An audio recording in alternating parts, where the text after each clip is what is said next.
মদিনার সাহাবীদের মধ্যে সবচেয়ে গরীব সাহাবী ছিলেন সাইয়েদনা বেলাল রাদিয়াল্লাহু তাআলা আনহু। নিজের লজ্জাস্থান ঢাকার কাপড়টা ছাড়া তার কাছে দ্বিতীয় কোনো কাপড় ছিল না। সকালে যদি খাবার পেত, দুপুরে খাবার ছিল না, দুপুরে পেলে রাতের জন্য ছিল না, আজকে খাবার থাকলে কালকে নাই। মদিনার সবচেয়ে গরীব সাহাবী বেলাল রাদিয়াল্লাহু তাআলা আনহু লজ্জাস্থান ঢাকার জন্য শুধু একটা জামা ছিল, গায়ে দেওয়ার মতো কোনো জামা নাই। এই সাহাবীর মতো গরীব কোনো সাহাবী মদিনার জমিনে নাই। এই বেলাল রাদিয়াল্লাহু তাআলা আনহুকে বিশ্বনবী ডেকে বললেন, ইয়া বেলাল আনফিক ইয়া বেলাল লা তাখশা মিন যিল আরশি ইকলালা।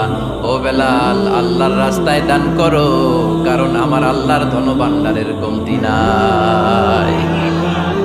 সাইয়েদনা বেলাল রাদিয়াল্লাহু তাআলা সবচেয়ে গরীব। শুনতেছেন? বুঝতেছেন? সবচেয়ে গরীব। ডাউন পার্টটা ঢাকার মতো একটা গার্মেন্ট ছিল, একটা কাপড়, এটা পেঁচায় আসতো, নামাজ পড়তো। গায়ে রাখার মতো কোনো জামা নাই, আর খাবার দাবার টাকা পয়সা বলতে নাই।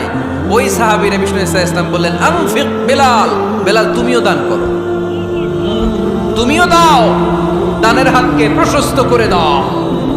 আনফিক ইয়া ইবনা আদম উনফিক আলাইক, এ বনি আদম দাও, দিলে আমি তোমারে দেব।